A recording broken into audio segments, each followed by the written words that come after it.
نحمد الله العظيم نصلي ونسلم على الرسول الكريم أما بعد فقد قال الله سبحانه وتعالى في كلامه القديم والفرقان الحميد أعوذ بالله من الشيطان الرجيم بسم الله الرحمن الرحيم ولا يبدين زينتهم صدق الله العظيم. அளவற்ற அருளாளனும் நிகரற்ற அன்புடையோனுமாகிய எல்லாம் வல்ல அல்லாஹ்வின் பெயரால் துவங்குகிறேன். அருமை நாயகம் முஹம்மது ரசூலுல்லாஹ் ஸல்லல்லாஹு அலைஹி வஸல்லம் அவர்களின் மீதும் நற்பாக்கியங்கள் நிறைந்த அவர்களுடைய உம்மத்தின் மீதும் குறிப்பாக இந்த பட்டமளிப்பு அமர்வில் பங்கேற்றிருக்கிற நம் அனைவர் மீதும் எல்லாம் வல்ல அல்லாஹுவின் நல்லருள் என்றென்றும் நிறைவாக உண்டாவதாக. ஆமீன். கால சூழ்நிலையை கருத்தில் கொண்டு, மழையின் சூழலை கருத்தில் கொண்டு சுருக்கமாய் முடிக்கிறேன்.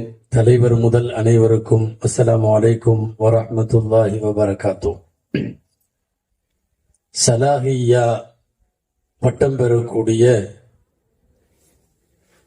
மாணவிகள் 3 ஆண்டு தங்கள் கல்வியை நிறைவு செய்து இப்போது முதல் பட்டமளிப்பு விழாவில் அவர்கள் சலாஹியா பட்டம் பெறுகிறார்கள். அல்லாஹ் இந்த மதரசாவையும் பட்டம் பெறக்கூடிய மாணவிகளையும் கபூல் செய்வானாக. உலமாக்கள் எல்லாம் சேர்ந்து நடத்துவதாக நான் கேள்விப்படுகிறேன். அல்லாஹ் இதை ஏற்றுக்கொள்ள வேண்டும். பொதுவா இமாம்கள் அப்படின்னு சொன்னா 2 டைப்ல உண்டு உலமாக்கள்.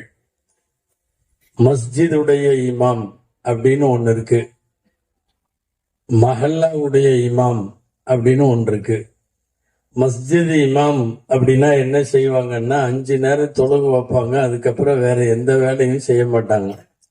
சலாம் கொடுத்ததோட அவரு வேலை முடிஞ்சது, அவரோட பொழப்ப பார்த்துட்டு போயிடுவாரு. இது மஸ்ஜித் இமாம். ஆனா மஸ்ஜித் இமாம்களாக உலமாக்கள் இருக்கக்கூடாது, இருக்க முடியாது.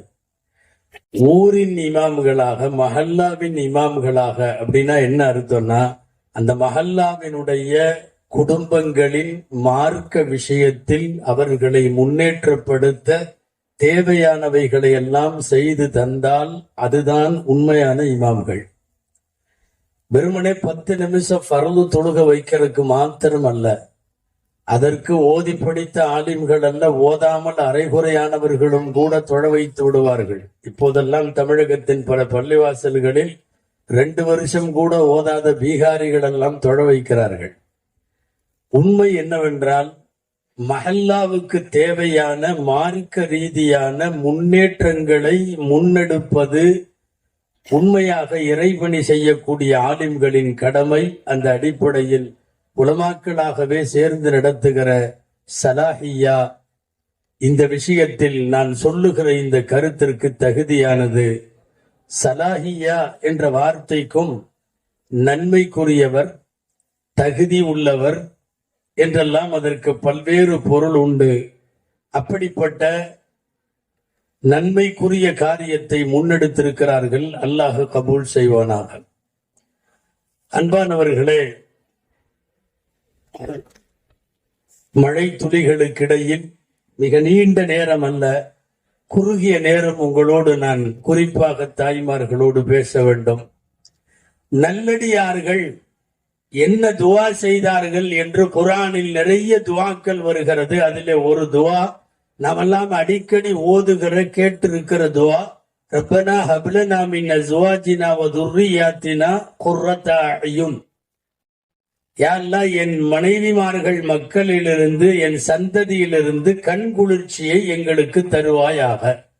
நாம எல்லாரும் கேட்கிறோம், கண் குளிர்ச்சி வேண்டும். கண்குளிர்ச்சி என்பது பிரம்மாண்டமான கட்டடத்தில் அல்ல. கண்குளிர்ச்சி என்பது காசு பணம் அதிகமாக இருப்பதில் அல்ல.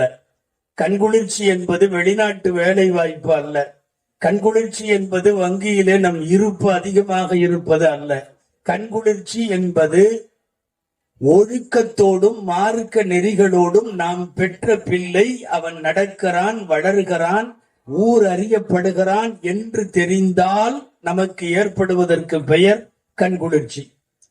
தன் மகனை சான்றோன் என கேட்ட தாய் என்று சொல்லுவது போல உச்சகட்ட சந்தோஷம் என்ன தெரியுமா? நீ பெற்ற பையன் நல்லவன், நீ பெற்ற புள்ள நல்லவோ, அவ மார்க்க நெறிப்படி நடக்கிறாள், அவள் அல்லாஹ் ரசூலின் வழியில இருக்கிறாள் என்று கேள்விப்படுகிற போது அடைகிற சந்தோஷத்திற்கு பெயர்தான் உண்மையான கண்குளிர்ச்சி. அந்த கண்குளிர்ச்சியை தான் இறைநேசர்கள், நல்லடியார்கள் எல்லாருமே அதைத்தான் கேட்டார்கள். அந்த அடிப்படையிலே தான் பிள்ளைகளுக்கு மார்க்க கல்வியை கொடுக்க சொல்லுகிறோம். அன்பானவர்களே, பெண்களுக்கு மார்க்க அறிவு தருவதால் ஒன்று அவர்களை சீர்திருத்தம் செய்து கொள்வார்கள், கணவனையும் கணவன் சார்ந்த குடும்பத்தையும் சீர்திருத்த முடியும், பெற்றெடுத்த மக்களையும் தங்கள் சந்ததி வழித்தோன்றல்களையும் சீர்திருத்த முடியும். இந்த ஒரு காரணத்திற்காகத்தான் மீண்டும் மீண்டும் பெண்களுக்கான மார்க்க கல்வியை, அவர்களுக்கு தரப்பட வேண்டிய ஷரியத் அறிவை நாம் வலியுறுத்துகிறோம். அடிக்கடி சொல்றது உண்டு, பொண்ணு பாக்குறதுக்கெல்லாம் போவோம்ல, போய் பொண்ணு பார்ப்பாங்க, அழகா இருக்குதா, அப்படி இருக்கா, இப்படி இருக்கா, எல்லாம் பார்த்துருவாங்க. பொண்ணை விசாரிப்பாங்க, பொண்ணுகிட்ட பேச்சு கொடுத்து பார்ப்பாங்க, பொண்ணை சிரிக்க சொல்லி பார்ப்பாங்க. சில பேர் எல்லாம் தலைசீவரங்கிற பேர்ல பேன் இருக்கான்னு கூட பார்த்துருவாங்க. பொண்ணு பாக்குறவங்க அந்த காலத்துல பாட சொல்லுவாங்க, அப்படி எல்லாம் ஆட சொல்லுவாங்க எல்லாம் தமிழ்நாட்டுல கேள்விப்பட்டிருக்கோம்ல. இங்க நம்ம எல்லாம் பார்த்துட்டு மறக்காம ஒரு வார்த்தை கேட்போம், என்னன்னா பொண்ணு ஓதி இருக்கா அப்படின்னு கேட்போம். அப்ப அவங்க வீட்டுல ஏதாவது சொல்லுவாங்கல்ல, ஆமா பொண்ணு ஓதி இருக்கு, குரான் கிதாப் எல்லாம் ஓதி இருக்கு, எங்க ஊர் மதரசால போச்சு, பட்டம் வாங்குச்சு, 3 வருஷம் ஓதிச்சு, ஆலிமாவாச்சு, முபல்லிகாவாச்சு, சலாகியாவாச்சுன்னு என்னமாவது சொல்றோன்னு வைங்களேன், அவங்களுக்கு ஒரு திருப்தி, அவங்க கேட்டு போயிடுறாங்க. இது சாதாரண நடைமுறை தான். நான் என்ன சொல்ல வர்றேன்னா, மாப்பிள்ளை பார்க்க போறோம்ல, அங்க என்னைக்காவது மாப்பிள்ளை ஓதி இருக்காரான்னு நம்ம கேட்டிருக்கோமா? கேட்கறதே இல்லை. மாப்பிள்ளை என்ன அலிபாத்தாவா, முன்ன பின்னவாவது அவர் ஏதாவது மதரசா பக்கம் ஒதுங்கி இருக்காரா கேட்டிருக்கீங்களா? பெண் பார்க்க விசாரிக்கிற போது பெண் ஓதி இருக்கிறதா என்கிற விசாரணை மாப்பிள்ளை பார்க்கும் படலத்தின் போது, மாப்பிள்ளைக்கு ஒரு சம்பளம் என்ன, வெளிநாட்டு போவாரா, வருவாரா, விசா இருக்கா, அப்படியா இப்படியா, ஒரே இடத்துல இருக்காரா, என்ன சம்பளம் வாங்குறாரு, போனஸ், என்னென்னமோ விசாரிச்சுட்டு எந்திரிச்சு போயிருங்க ஒழிய அவர் ஓதி இருக்காரான்னு கேட்க மாட்டோம். இங்குதான் இந்த வித்தியாசம் சமூகம் புரிந்து வைத்திருக்கிறது. ஒரு ஆண் ஓதுகிறான், ஓதி இருக்கிறான், அவனுக்கு மார்க்க அறிவு இருக்கிறதுன்னா அவனுக்கு மட்டும் பயன்படும். ஒரு பெண் ஓதி இருக்கிறாள், அவள் மார்க்கம் படித்திருக்கிறாள், ஷரியத்தை தெரிந்திருக்கிறாள் என்றால் அவளுக்கு பயன்படும், கணவனுக்கு பயன்படும், கணவன் குடும்பத்துக்கு பயன்படும், தான் அந்த வீட்டில இருந்து பெற்றெடுத்து வளர்த்து ஆளாக்குகிற அடுத்த சந்ததிக்கு பயன்படும். அதனால தான் பொண்ணு பாக்குறப்ப விசாரிக்கிறோம், மாப்பிள்ளை பாக்குறப்ப விசாரிக்கிறது இல்லை. ஆனால் சமூகத்தில் நாம் கவனிக்க வேண்டிய ஒரு முக்கியமான அம்சம், எம்பெருமான் முகமது ஸல்லல்லாஹு அலைஹி வஸல்லம் திரும்ப திரும்ப வலியுறுத்துவது என்ன தெரியுமா? முறையான மார்க்க அறிவை கொடுத்துடணும். ஆணா இருந்தாலும் பெண்ணா இருந்தாலும். எங்கள்கிட்ட ஒரு நல்ல மாப்பிள்ளை இருக்கு, இந்த மாப்பிள்ளைக்கு ஒரு நல்ல பொண்ணு வேணும், என்ன செய்யறதுன்னு நீங்க ரசூலுல்லாஹ்ட்ட கேக்குறீங்க. ஸல்லல்லாஹு அலைஹி வஸல்லம் என்ன பதில் சொல்றாங்க தெரியுமா? அழகுக்காக மணமுடிக்கப்படுகிறாள், குடும்ப பெருமைக்காக மணமுடிக்கப்படுகிறாள், காசுக்காக மணமுடிக்கப்படுகிறாள், இருந்தாலும் நீ தீனுக்குன்னு உள்ளவளை தேர்ந்தெடுத்துக்கோ, மார்க்கம் உள்ளவளை நீ எடுத்துக்கொள் என்று நபிகள் நாயகம் ஸல்லல்லாஹு அலைஹி வஸல்லம் சொல்லுகிறார்கள்.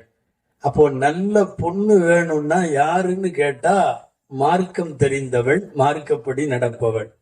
சரி, எங்கள்கிட்ட நல்ல பொண்ணு இருக்கு, நல்ல மாப்பிள்ளை வேணும், எங்க மாப்பிள்ளைன்னு ரசூலுல்லாஹ்ட்ட கேட்டா நாயகம் ஸல்லல்லாஹு சொல்லுகிறார்கள், ஊர் உலகத்துல 1000 மாப்பிள்ளை இருக்கலாம், இதா ஹதப இலைக்கும் மன் தர்லவுன தீனஹு வ குலுகஹு ஃபஸவ்விஜூஹு.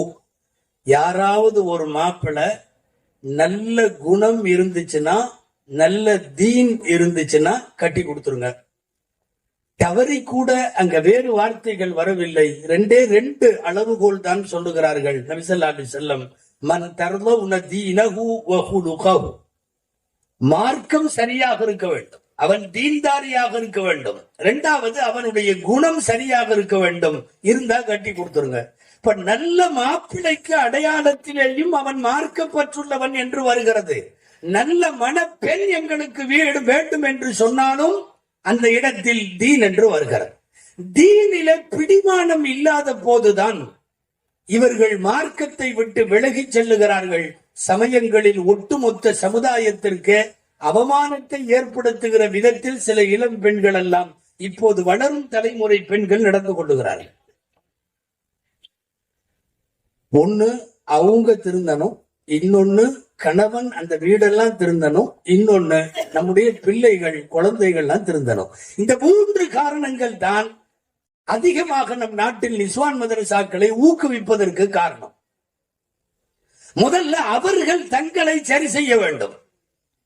இன்னைக்கு காலம் வீதிக்கு வெளியே பெண் வருவதை விரும்புகிறது. ஆணோடு கலந்து சமரசமாய் அவள் உரையாடுவதை, கலந்துரவாடுவதை, பழகுவதை, பேசுவதை, வெளியே போவதை, ஊர் சுற்றுவதை இந்த உலகம் விரும்புகிறது. மார்க்க நெறிகள் அவ்வாறு அல்ல. இதையெல்லாம் சொன்னா நம்மள பிற்போக்குத்தனம்னு சொல்லுவாங்க, மத அடிப்படைவாதிகள்னு சொல்லுவாங்க. குர்ஆனையும் ஹதீஸையும் நீங்கள் ஏற்றுக்கொள்வதாக இருந்தால் இதுக்கு பேர் பழமைவாதம் எல்லாம் இல்ல, இது மத அடிப்படைவாதம் எல்லாம் அல்ல.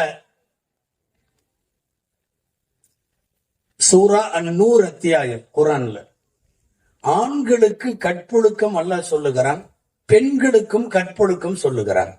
ஒரே இடம், அடுத்தடுத்த வசனம். நல்லா கவனிச்சா ஆண்களுக்கு 2 பாயிண்ட் சொல்லிட்டு நிறுத்திட்டான், பெண்களுக்கு 3வது ஒரு பாயிண்ட் எக்ஸ்ட்ரா சொல்றான். ஆண்களுக்கு சொல்லுவது என்ன தெரியுமா? யகுது மின் அப்சாரிஹிம் வ யஹ்ஃபது ஃபுரூஜஹும். பார்வையை தாழ்த்தி கொள்ளட்டும். 1. தங்களுடைய மறைவிடங்களை, கற்பை பாதுகாத்துக் கொள்ளட்டும். 2. முடிஞ்சு, க்ளோஸ். ஆண்களுக்கான கற்பொழுக்கம் இந்த 2லே அடங்கிவிடும். பெண்களுக்கு இதே வார்த்தை. ஃபர்ஸ்ட் பாயிண்ட் பார்வைகளை தாழ்த்தி கொள்ளட்டும், 2வது பாயிண்ட் கற்பொழுக்கத்தோடு நடந்து கொள்ளட்டும், 3வது ஒன்ன எக்ஸ்ட்ரா சொல்றான், அழகை வெளிக்காட்ட வேண்டாம். இது ஆண்களுக்கு சொல்லல, பெண்களுக்கு தான் சொல்லுகிறான். வலா யுப்தீன ஸீனத்தஹுன். அழகை வெளிக்காட்ட வேண்டாம். தொடர்ந்து அந்த வசனத்தில் வருகிறது, அனுமதிக்கப்பட்டவர்களுக்கு மட்டும் தான் அழகை காட்ட முடியும். அனுமதிக்கப்பட்டவர்கள் அல்லாமல் வீட்டு கதவுக்கு வெளியிலே இருப்பவர்களுக்கும், போவோர் வருவோருக்கும், தெருவிலே செல்வோருக்கும் காட்சி பொருளாக தன் அழகை வெளிக்காட்ட வேண்டாம் என்று குர்ஆன் சொல்லுகிறது. ஆனால் இன்னைக்கு அழகை வெளிக்காட்டுவது என்பது ரொம்ப பெரிய அவங்களுடைய லட்சியம் மாதிரி. சில பேர் நல்ல ட்ரெஸ்ஸ போட்டுட்டு ஒரு போட்டோவை பிடிச்சி Facebookல போடுறது, இன்ஸ்டால போடுறது. நான் நல்லா இருக்கிறேன்னா பார்த்து சொல்லுங்க.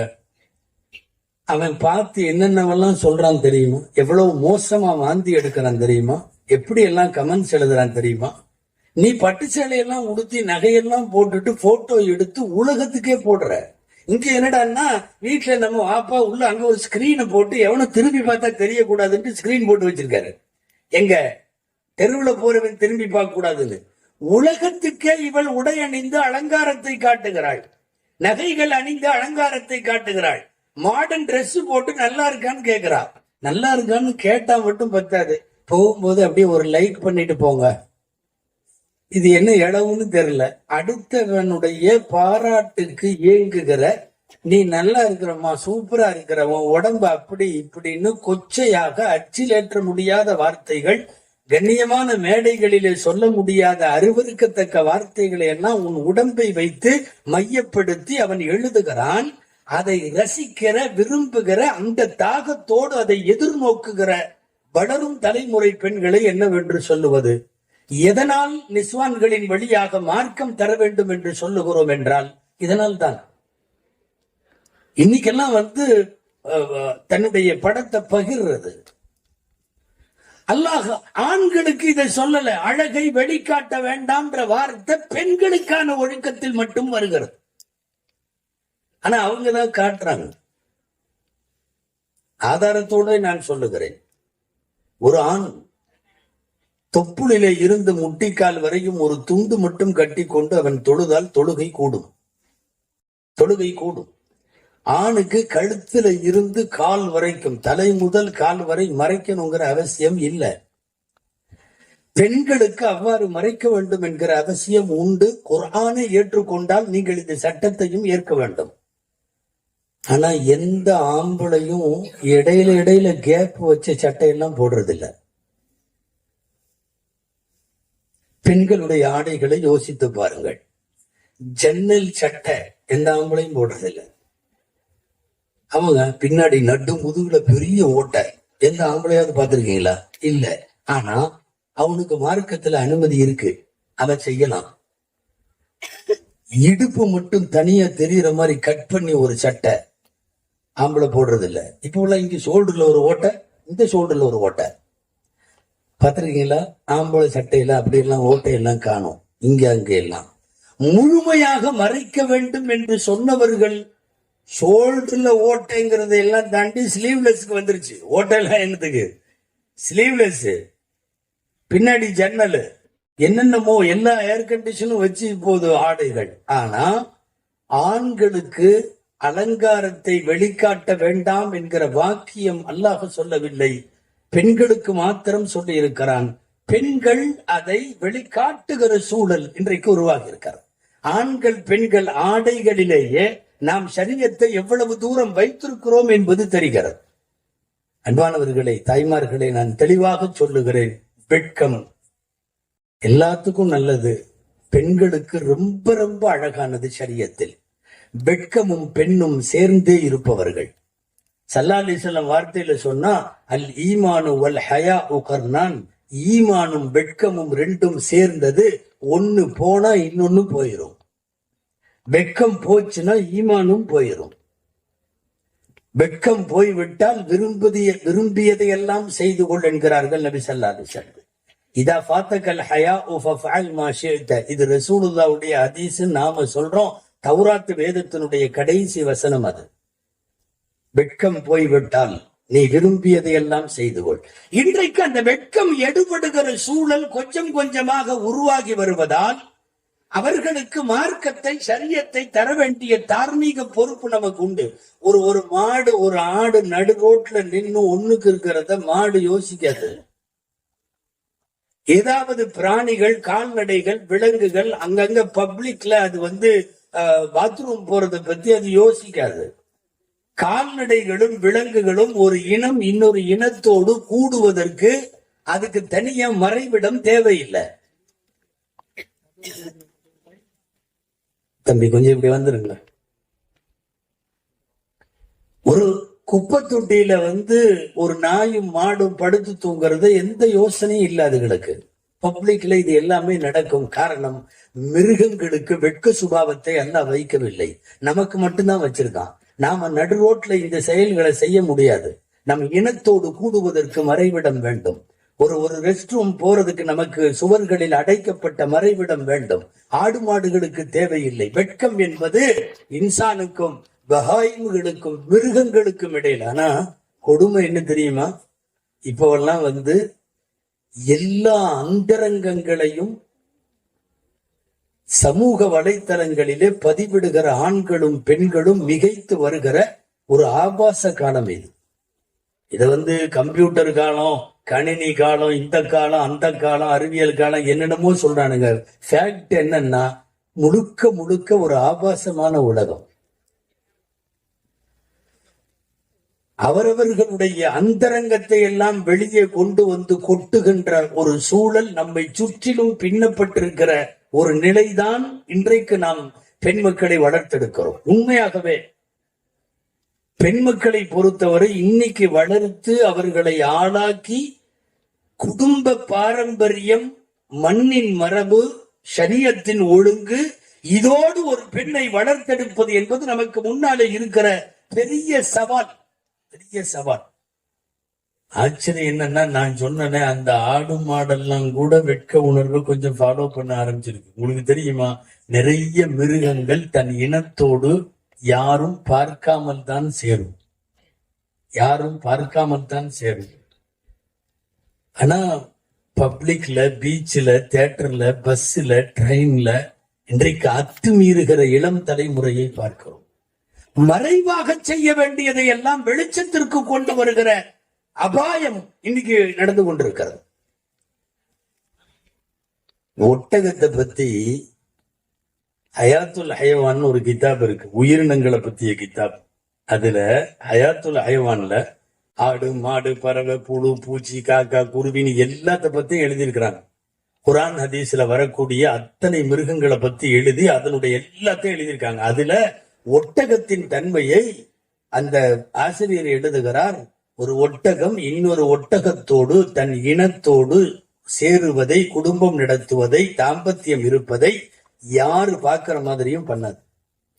ஒருவேளை ஏதாவது அப்படி பண்ற மாதிரி யாராவது பார்த்துட்டா யாரையுமே ஒட்டகம் அடிக்காது, கொல்லாது. ஆனா பார்த்தவனை மட்டும் துரத்திட்டு போய் அடிக்கும். இது ஒட்டகத்தின் இயற்கை சுபாவம். ஒரு கால் அவனை அடிக்க முடியலன்னா ஆச்சரியப்படுவீர்கள், தன்னுடைய உயிரை மாய்த்து கொள்ளும். நான் கிதாபுல உள்ள செய்தி சொல்றேன். உயிரினங்களினுடைய யதார்த்த தன்மை. ஒட்டகம் ஏன் அதனுடைய பாலை அல்லாஹ் அனுமதித்தான், இறைச்சியை அனுமதித்தான், ஒட்டகத்தை சிந்திக்கவில்லையா என்று ஏன் சிந்திக்க சொன்னான் என்பதற்கு பின்னால் இந்த விஷயமெல்லாம் நாம் உணரப்பட வேண்டும். கொஞ்சம் யோசிச்சு பார்த்தீங்கன்னா தெரியும். ஒட்டகம் ஹலால் ஆக்கினதுக்கும் பன்றியை ஹராம் ஆக்கினதுக்கும். பன்றி இது மாதிரி உறவுகள்ல தன்னுடைய கூட இருப்பவர்களை அடுத்தவர்களோடு சேர்த்து வைக்கிற மானக்கேடானதை செய்கிற அதை இறைவன் ஹராம் ஆக்கியதும் ஒட்டகத்தை ஹலால் ஆக்கியதும் இங்கே பொருத்தி பார்த்து யோசிக்கத்தக்கது. அன்பானவர்களே, வெட்கம் பெண்களுக்காக இறைவன் கொடுத்த பெரிய அணிகலன். ஆக இவர்கள் தங்களை திருத்திக் கொள்ள வேண்டும் என்றாலும் தீன் கொடுக்கப்பட வேண்டும், எல்மு கொடுக்கப்பட வேண்டும், ஷரியத் கொடுக்கப்பட வேண்டும். ஒரு நேரத்துல அப்பா எவ்வளவு தாய்மார்கள் தெரியுமா? எகிப்துல புகாரி ஷரீஃபுக்கு உலக புகழ் பெற்ற விரிவுரையாளர் அல்லாமா இப்னு ஹஜர் அஸ்கலானி. உலமாக்களுக்கு தெரியும், புகாரினா விரிவுரையில நம்பர் 1 அதுதான். 500க்கும் மேற்பட்ட விரிவுரைகள் இந்த மண்ணில் வந்திருக்கலாம். அவங்களதான் ஃபர்ஸ்ட். அவங்களுடைய மனைவி உன்ஸ் ஹாத்தூன் அப்படின்னு பேரு. அந்த அம்மா மஸ்ஜித் அம்ருபுல் ஆஸ்ல எகிப்துல பயங்கரமான சபையில புகாரி அவங்க நடத்துவாங்க. அந்த அம்மா ஆண்டுதோறும் ரஜபு மாதத்துல புகாரி ஷரீஃபை முடிக்கிற, இப்போலாம் நடக்குது இல்லையா, காயல்பட்டினத்துல, அதிராம்பட்டினத்துல, இங்க எல்லாம் புகாரி மஜ்லிஸ் நடக்கா இல்லையா?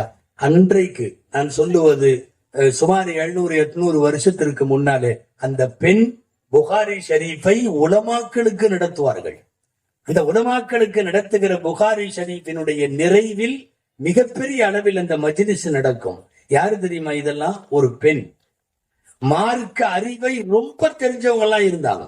ஒரு நேரத்தில் பெரிய பெரிய கிதாபுகளை நடத்துவதற்கு ஆண்களாக இருக்கிற மார்க்க அறிஞர்களை டெஸ்ட் பண்ணி இன்டர்வியூ எடுக்கிற இடத்துல யார் இருந்தா? இஸ்லாமிய பெண்கள் இருந்தார்கள். ஹாரூன் ரஷீத் பாதிஷான்னு ஒருத்தர் இருந்தார். அவங்களுடைய சபையில இதெல்லாம் நடக்கும். பெண்களுடைய மஜ்லிஸ் எல்லாம் நடக்கும். அந்த மஜ்லிஸ்ல பெண்கள்கிட்ட கேள்வி எல்லாம் கேட்டு இது தருவாங்க, பரிசு கொடுப்பாங்க.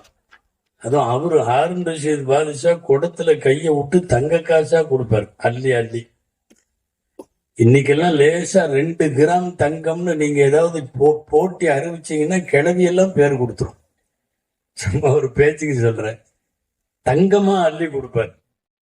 பெண்கள் மஜ்லிஸ்ல வேடிக்கையா உலமாக்கள் சொல்லுவாங்க, பெண்கள் மஜ்லிஸ்ல அவர் கேள்வி கேட்டாராம். சிம்பிளான கேள்விதான் கேட்பேன், பதில் சொல்லிட்டா அள்ளி கொடுப்பேன், பூரா பொற்காசு, தங்க காசு. எல்லா பொம்பளைகள்கிட்டையும் இங்க ஒரு 2-3 பேர்த்த உட்கார வச்சுங்க, ஆனா கேள்வி ஒண்ணுதான் கேட்பேன், பதில் சொல்லணும். ஒருத்தர் சொன்ன பதில இன்னொருத்தர் சொல்லக்கூடாது. தங்க காசு ஹாரூன் ரஷீத் பாதிஷா தர்றாருன்னு எல்லாம் கிளம்பி வந்து உட்கார்ந்து இருக்குதுவோ, வயசானதுல இருந்து இள வயசு வரைக்கும் எல்லாம். ஒரு நாளைக்கு ஃபர்து தொழுக எத்தனை ரகாத்? இதுதான் கேள்வி. ஆஹா, ஈஸியான கேள்வி. அந்தம்மா முன்னாடி உட்கார்ந்து இருக்கிற அம்மா ரெடியா இருக்கு. இன்னைக்கு காசு அள்ளிட வேண்டியதுதான். ஈஸியா சொல்லிடலாமே. ஃபஜ்ர் 2, லுஹர் 4, அசர் 4, மக்ரிப் 3, இஷா 4, அவ்வளவுதான். சொல்லிட வேண்டியதானே. ஈஸியான விஷயம் தானே. 17 சொல்லிடலான்ட்டு உட்கார்ந்தா கேட்ட உடனே அந்த அம்மா எந்திரிச்சிச்சு. 17 இருந்துச்சு. கரெக்டா சொல்லிட்ட. அள்ளி கொடுத்துட்டாரு. விட்டா ஓடிடுச்சு. அடுத்த அம்மா ரெடியா உட்கார்ந்துருக்கு. அந்த அம்மாட்டையும் கேட்டாரா, ஒரு நாளைக்கு ஃபர்து தொழுக எத்தனை ரக்காத்து? குடத்துல உள்ள காசு கண்ணை இழுக்குது. முதல் பொம்பளை சொன்ன பதிலும் சொல்லக்கூடாது. கொஞ்ச நேரம் யோசிச்சுட்டு சொல்லிச்சான் 15னுச்சான். ஒரு அரசர் கேட்டாரா, 15 எப்படி? நான் சொல்றது வெள்ளிக்கிழமை, ஜும்மா அன்னைக்கு 2 ரக்காய்த்தான். தூக்கி, அதாவது பதிலுக்காக அல்ல, இந்த அம்மாவுடைய சமயோசிதத்துக்காக தூக்கி அள்ளி கொடுத்துட்டாரா, இந்த போ அப்படின்னு. 3 பேர் தான் போட்டி. அந்த அம்மா தான் உட்கார்ந்து இருக்கு. அதே கேள்வி, ஒரு நாளைக்கு ஃபர்து தொழுகை எத்தனை ரக்காத்து? அந்த அம்மாவுக்கும் பரிசு இழுக்குது. பதிலும் சொல்லணும். ரொம்ப நேரம் யோசிச்சுட்டு கடைசியில சொல்லிருச்சு 11ன்னுச்சு. அரசர் கேட்டாரு, எப்படி 11ன்னு?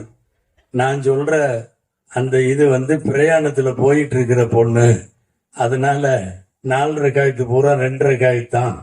பிரயாணத்துல போகும்போது ஃபஜ்ர் 2, லுஹர் 2, அசர் 2, மக்ரிப் 3, இஷா 2ன்னு முந்தின 2 பேர் வாங்கினதை விட அதிகமா காசு வாங்கினாங்கன்னு சொல்லுவாங்க.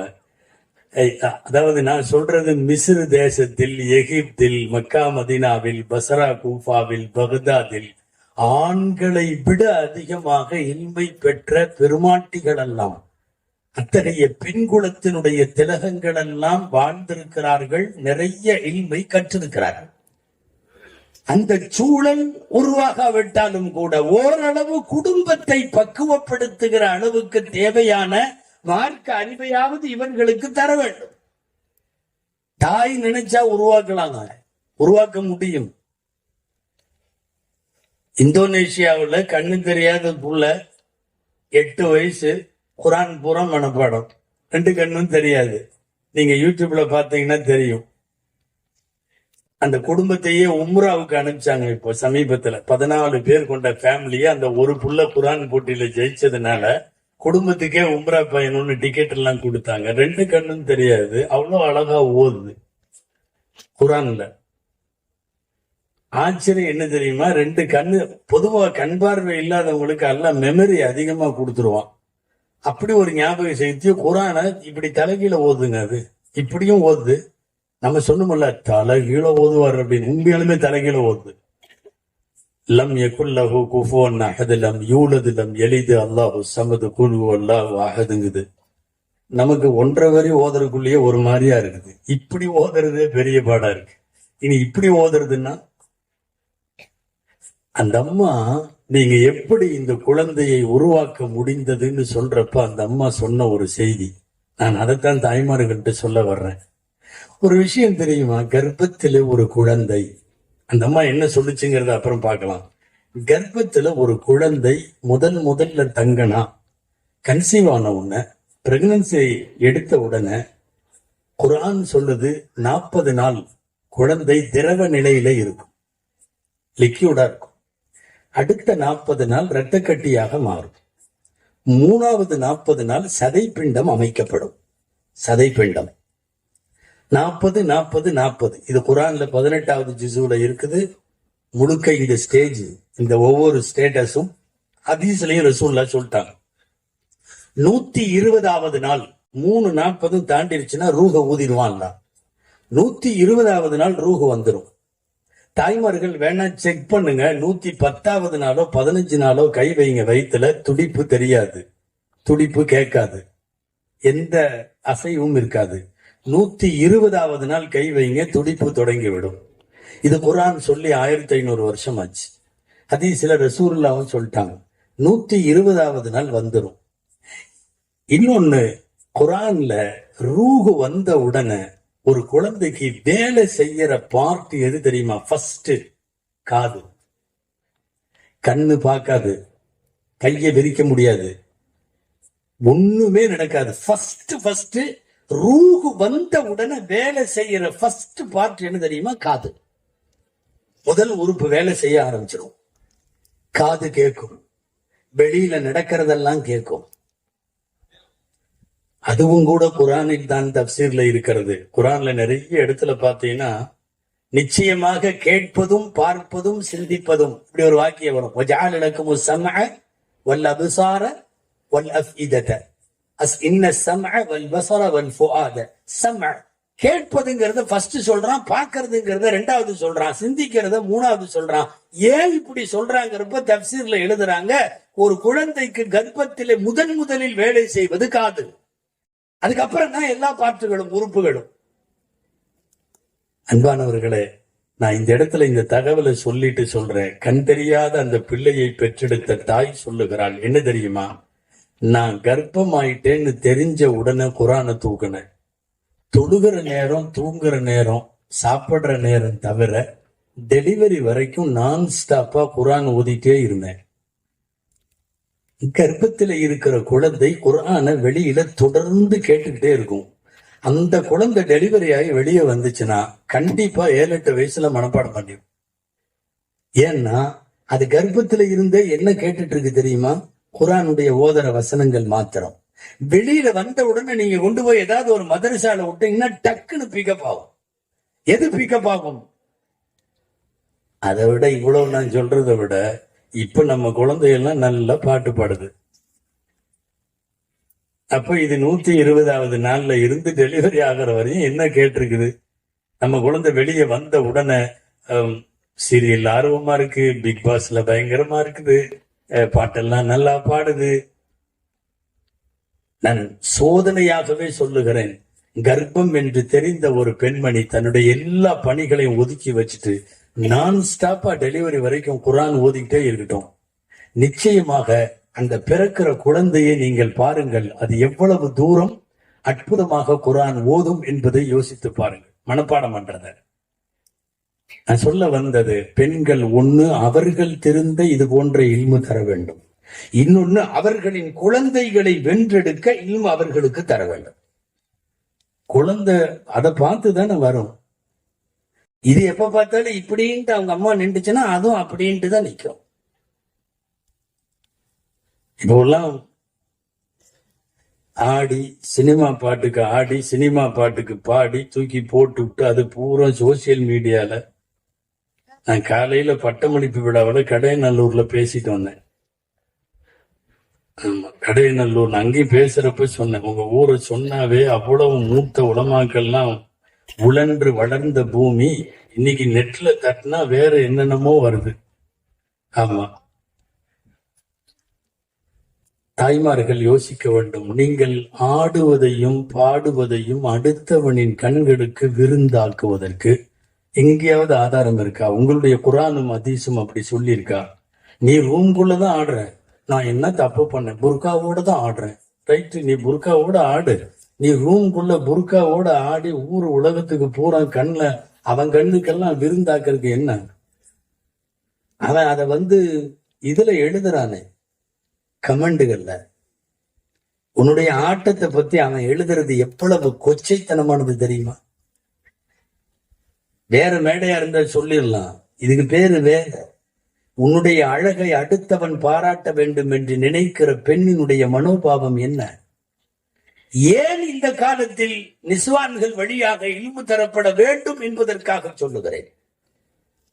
குழந்தைகளை உருவாக்குறதுல அல்லாஹ் அக்பர், தந்தைகளின் பங்களிப்பு ரொம்ப ரொம்ப கம்மி, தாயின் பங்களிப்பு தான் அதிகம். சொல்ல போன 90% சொல்லலாம், 10% தான் தந்தை சொல்ல முடியும். எத்தனை பேர். ஒரு சின்ன செய்தி தாய்மார்களுக்காக சொல்ல வேண்டும்.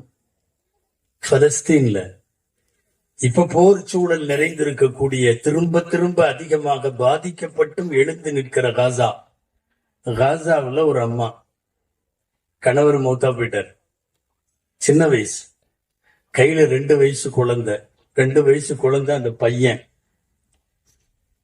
2 வயசு பையன் விட்டுட்டு மௌத்தாயிட்டாரு. இந்த அம்மா விதவை ஆயிட்டாங்க. ஏழை, காசெல்லாம் இல்ல ரசாவுல. அந்த அம்மாவுக்கு ஆசை, பையனுக்கு முகம்மதுன்னு பேரு, என் பையனை உலகத்திலேயே பெரிய ஆலிமாக்கணும். ஆசையில பக்கத்துல உள்ளவங்கள்ட்ட எல்லாம் விசாரிக்குது, இந்த மாதிரி பெரிய ஆலிமா என் பையன் வரணும், நான் என்ன செய்யட்டும்? அப்படின்னா நீ இங்கிருந்து மக்காவுக்கு போயிரு, மக்காவுல நிறைய பெரிய கிதாபெல்லாம் ஓதி கொடுப்பாங்க, அங்க போய் ஹரம்ல ஷரீப்ல போய் உன் பையனை சேர்த்துருன்னு. கொஞ்ச நாள் அங்கேயே இருந்துச்சு. பையன் ஓரளவு 5-6 வயசுக்கு அந்த பக்கம் முடிச்ச உடனே சேர்த்தலான்ட்டு அப்பவே கிளம்பி 2 வயசு குழந்தைய கூட்டிட்டு மக்கா வந்துருச்சு அந்த அம்மா. ஒரு 5-6 வயசு வரையும் பொறுத்து இருந்து கொண்டு போய் அங்குள்ள மதரசால விட்டுருச்சு பையனை. காசு இல்ல, கணவர் இல்ல, மறுமணமும் செய்யல, வீட்டுல வேலை செய்யுது, வேலைக்கார அம்மாவா சேருது. இந்த பாத்திரம் தேய்க்கிறது, துவைச்சு கொடுக்கறதுக்கு வீட்டுல சம்பளம் கொடுப்பாங்க. அரபுகள் வீட்டுல வேலைக்கு சேர்ந்துருச்சு. பையனை மார்க்க கல்விக்கு சேர்த்துருச்சு. வேலை செய்து பையன் ஓதுறாரு. 5 வருஷம் ஓதி முடிச்சிட்டாரு. பையன் விவரம் தெரிஞ்ச மாதிரி வந்துட்டாரு. கொஞ்சம் பெருசாயிட்டாரு பையன்.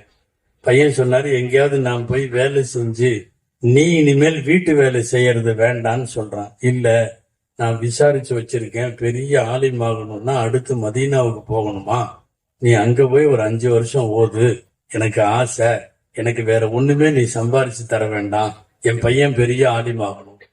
கொண்டு போய் சேர்த்தாச்சு. அங்க 5 வருஷம் ஓதி முடிச்சாரு. பருவ வயதெல்லாம் அடைந்த பெரிய வாலிபன் ஆயிட்டாரு. வந்தாரு, சொன்னாரு உறுதியா, இனி நான் எங்கேயும் போக மாட்டேன், நீ கஷ்டப்பட்டு வீடு வீடா பாத்திரம் தேய்ச்சி பாக்குறது எனக்கு விருப்பம் இல்லைன்னா. இந்த அம்மா சொல்லுச்சு, நான் எல்லாம் விசாரிச்சுட்டேன், உன்னுடைய கல்வி பூரணமாகணும்னா யமன்னு பக்கத்துல ஒரு நாடு இருக்கான், அந்த யமன்ல ஓதிட்டு வரணுமா, நீ அதை மட்டும் பண்ணிட்டு வந்துரு. தாய்க்காக வேண்டி தாயை மீற முடியல, போய் அங்க ஓதுறாரு.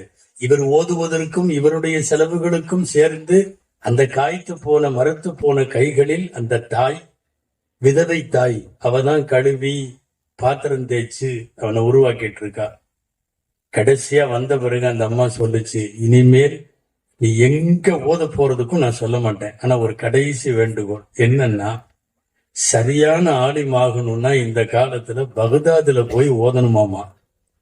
பகதாதுக்கு மட்டும் போயிட்டு வந்துரு, அதுக்கப்புறம் நான் உனக்கு கல்யாணம் செஞ்சு வச்சிடறேன், நானும் வேலை செய்யறது எல்லாம் நிறுத்திடுறேன்னு உடன்படிக்கையாச்சு. பகதாதுக்கு போனா 7 வருஷம். என்ன ஆச்சுன்னா, இவர் ஓதன நேரத்தை விட இவர் பாடம் நடத்துற கூட்டம் பெருசாயிருச்சு. எல்லா நாட்டுல இருந்து வந்து அவர்கிட்ட உட்காந்து ஓத ஆரம்பிச்சுட்டாங்க. ஆகா, இந்த முகமது அப்படி பாடம் நடத்துறாரு, இப்படி பயங்கரமான கூட்டம். எல்லாத்துக்கும் போய் அரசருக்கு செய்தி போயிருச்சு. அரசர் கூப்பிட்டு அனுப்புனார், நீ படிக்கிறதுக்காக வந்திருக்கியான், யாராவது வயசானவங்கள்ட்ட நீ வேணா கொஞ்ச நேரம் படிச்சுக்கோ, நான் நாடே ஒன்ட்ட படிக்கணும்னு எதிர்பார்க்குது. குடும்ப விவரம் எல்லாம் கேட்டா, வேலைக்கார பெண்மணியாக என் தாய் மக்காவிலே பாத்திரம் தேய்த்து கொண்டிருக்கிறாள், உன்ன தங்க காசு ஒரு பை நிறைய கொடுத்து நீ போப்பான்னு சொன்னார். முகம்மது பையை வாங்கி கொண்டு மக்காவுக்கு வருகிறார். இவர் வர்றதுக்கு முன்னாடியே ஒரு வாணிப குழு வந்து அவங்க அம்மாட்ட சொல்லிட்டாங்க, முகம்மதுக்கு அங்க ஏகப்பட்ட மரியாதை, நாடே அவர்கிட்ட படிக்க ஆரம்பிச்சிருச்சு, உன் பையன் இன்னைக்கு உலகத்திலேயே பெரிய ஆலிம், நீ நெசமாலுமே சாதிச்சுட்ட அப்படியெல்லாம் சொல்லி அந்த அம்மாட்ட சொல்றாங்க. பொற்காசு கொடுத்திருக்கிறார் அரசர்.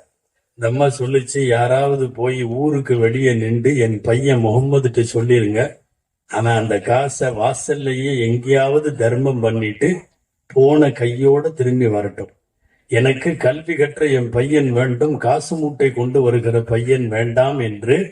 அதே மாதிரி மக்காவினுடைய வாயிலேயே அத்தனையும் பிரித்து கொடுத்து விட்டு வெறுங்கையோடு வந்து அந்த தாயை காப்பாற்றி வருங்காலத்திலே வளர்ந்த அந்த முகம்மது யார் தெரியுமா? உலகமெல்லாம் நாம் இன்றைக்கு போற்றி கொண்டிருக்கிற இமாம் ஷாஃபி ரஹ்மத்துல்லாஹ். நாமெல்லாம் ஷாஃபி மதுஹபை சார்ந்த நிறைய பேர் இருக்கிறீங்க. உலகத்தில் சுமார் 50 கோடி பேருக்கு மேல் முஸ்லிம்கள் ஒரே ஒரு இமாமை பின்பற்றுகிறார்கள் என்றால் அந்த இமாம் ஷாஃபி ரஹ்மத்துல்லாஹி அலைஹி.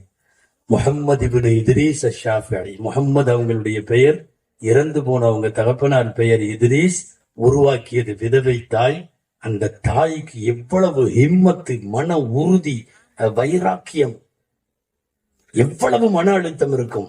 என் பையனை இப்படி எல்லாம் உருவாக்குவேன். நான் சொல்ல வந்தது, தாய்மார்கள் தான் பிள்ளைகளை உருவாக்குகிறார்கள்.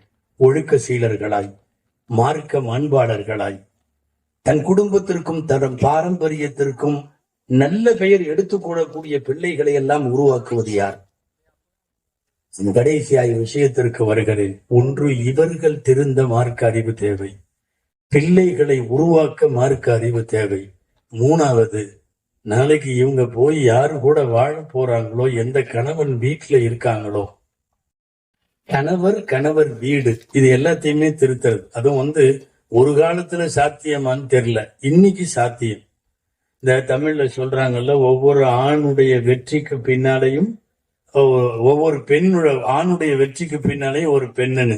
சில பேர்த்துக்கு அது அம்மா, இப்ப இமாம் ஷாஃபி ரஹ்மத்துல்லாஹி அலைஹி சொன்ன மாதிரி.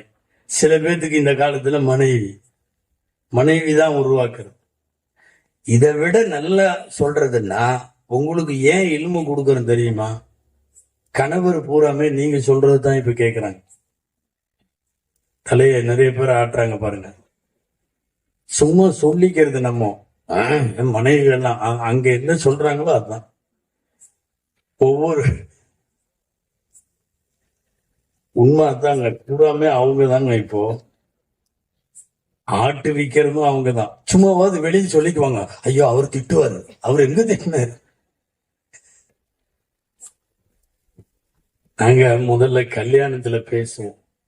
கல்யாணத்துல மாப்பிள்ளைகளை உட்கார வச்சுட்டு மாப்பிள்ளைகள்கிட்ட சொல்லுவோம், ஆணாதிக்கத்தோடு இருக்காதீர்கள், பெண்களை அடிக்காதீர்கள், பெண்களை துன்புறுத்தாதீர்கள், பெண் பாவம் பொல்லாதது, பெண்கள் பாவம். இன்னைக்கு சூழ்நிலை மாறிடுச்சு.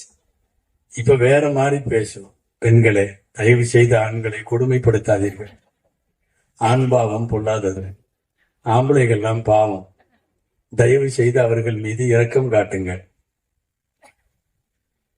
நிறைய பேரு சிரிக்கிறாங்க, அப்படித்தான் நடக்குது வீட்டுலன்னு அர்த்தம். ஆமாங்க, பூராமே அவங்கதான். கவனிச்சிங்களா? ஹார்ட் அட்டாக் பூரா ஆம்பளைகளுக்கு தான் வருது. பெண்களுக்கு வர்ற ஹார்ட் அட்டாக் ரொம்ப கம்மிங்க. வர்றது பூரா யாருக்கு தான் வருது? ஆம்பளைகளுக்கு தான். சில பேர் டார்ச்சர்லயே அட்டாக் வந்துருது போல தெரியுது.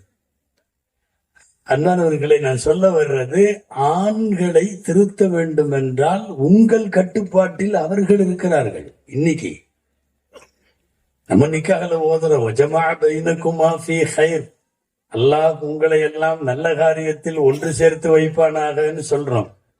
அந்த அம்மா என்ன சொல்லுதோ அதுதான் நல்லது. அந்த அம்மா சொல்றது மட்டும்தான் நடக்கும். இவரு நல்ல ஒரு பெண்ணு, உதாரணமா சொல்றேன், மார்க்கத்துக்கு சம்பந்தமே இல்லைன்னு வைங்களேன், முடிஞ்சு அவ்வளவுதான். இவர் எவ்வளவு பெரிய அவளியாவா இருந்தாலும் சரி வேலைக்காவது. அவரு அஜர்த்து, அவரு ஆட்சியார், அவரு முத்தவள்ளி, அவரு தலைவர், அவர் 2 ஹஜ் செஞ்சார், 10 ஹஜ் ஒன்னும் வேலைக்காகாது. அந்த அம்மா சரியில்லைன்னா எல்லா தக்குவாவும் வெளியிலேயே வச்சுக்க வேண்டியதான். வீட்டுக்குள்ள எந்த தக்குவாவும் எடுக்காது. இந்த காலஞ்சென்ற கலீல் மூலனா, திண்டுக்கல் கலீல் மூலனா ஒரு செய்தி சொல்லுவார் அடிக்கடி. என்னன்னா, ஒரு கணவர் திடீர்னு தொழுகையாளியா மாறி பூரா தாடி கிட்டி எல்லாம் வச்சு பள்ளியாசல அது இது தக்குவா பயங்கரமா, ஹராமான சம்பாத்தியம் எல்லாம் ஆகாது, முழுக்க நான் ஹலாலானதான் சாப்பிடுவேன், அப்படி இப்படின்ட்டு எல்லாம் வைராக்கியமா இருந்தாராம். லோர் தொழுதுட்டு வீட்டுக்கு போனா கோழி குழம்பு கமகமன்னு மணக்குது. அவரு மெதுவா கறி இறைச்சி வாங்கி தரவே இல்லை, வீட்டுல எப்படி கோழி குழம்புன்னு தெரியலையே. அப்ப உட்காந்துட்டு சொன்னாராம், எப்படி நான் தான் இறைச்சியா வாங்கி கொடுக்கலையே அப்படின்னு. தம்மா மெதுவா சொல்லிச்சான், யாருக்கு கோழின்னு தெரியல, இந்த பக்கம் வந்துச்சு, பிஸ்மில்லாஹி அல்லாஹ் அக்பர்னு சொல்லி அறுத்து குழம்பு வச்சு, ஹராம் ஹராம் ஹராம், நான் அதை சாப்பிட மாட்டேன், எனக்கு வெறும் சாப்பாடு மட்டும் வை அப்படின்னு சொன்னாலும் இந்த வாசம் இழுக்குது, குருமா வாசம் இழுக்குது. ஒரு கடைசியில அவரா மனசை தேர்த்திக்கிட்டு ஒரு முடிவுக்கு சொன்னாராம், அந்த இறைச்சி போடாத, சால்னா மட்டும் ஊத்து.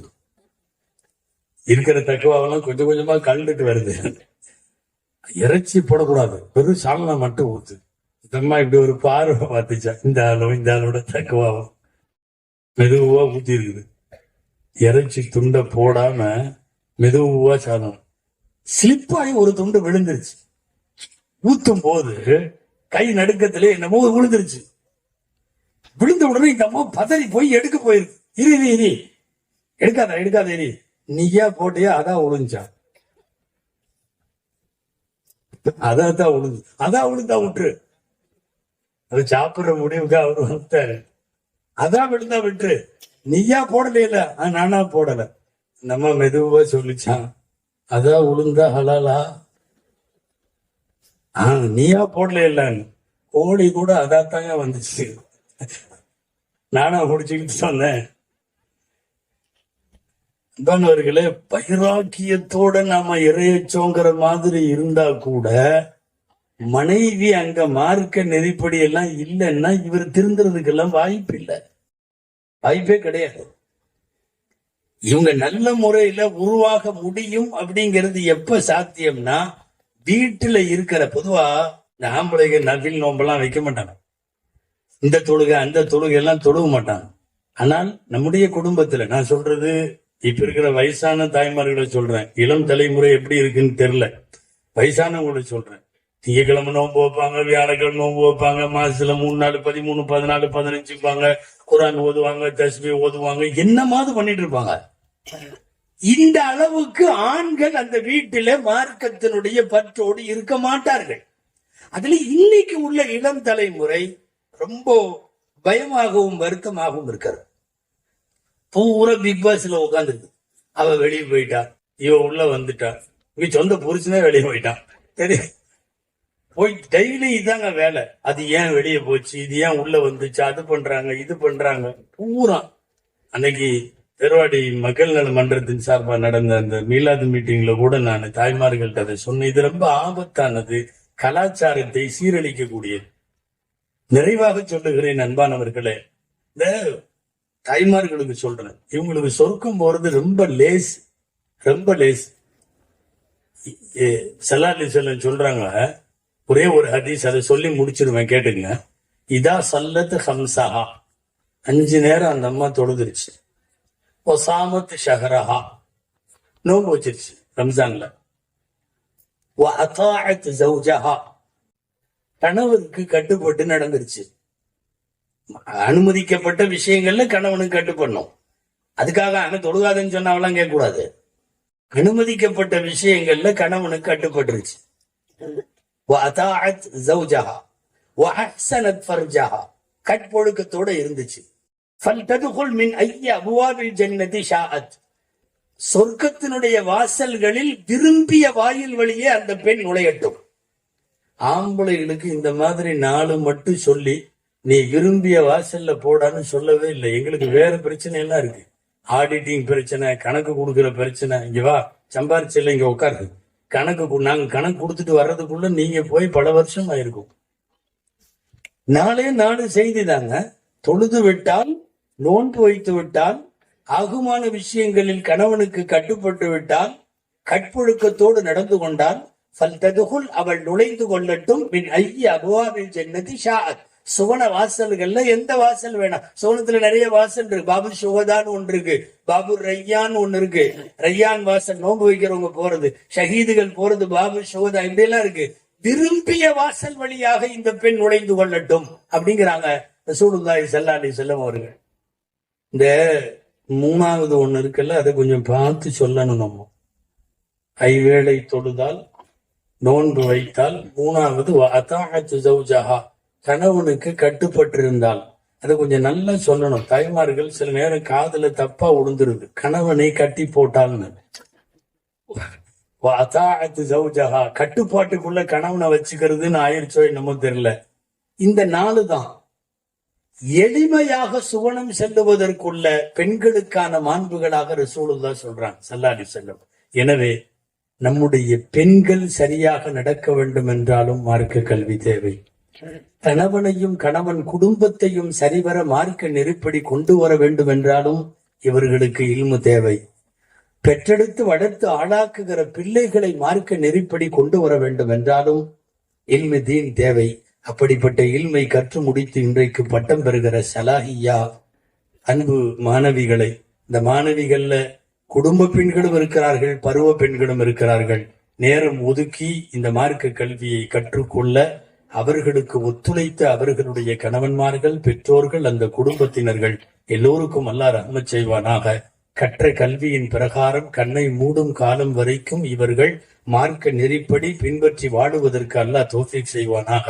இன்னமும் இது போன்ற நிறைய ஆலிமாக்களை உருவாக்குவதற்குள்ள நல்ல ஸ்தாபனமாய் அல்லாஹு ஜல்ல ஷானுஹு தஆலா இந்த மதரசா சலாஹியாவை அல்லாஹ் ஆக்கி அமைப்பானாக. ஆமீன். வஆகிரு தஅவானா அல்ஹம்துலில்லாஹி ரப்பில் ஆலமீன். அஸ்ஸலாமு அலைக்கும் வரஹ்மத்துல்லாஹி வபரகாத்துஹு. யா ரஹ்மானே, எங்களின் பாவம் நீ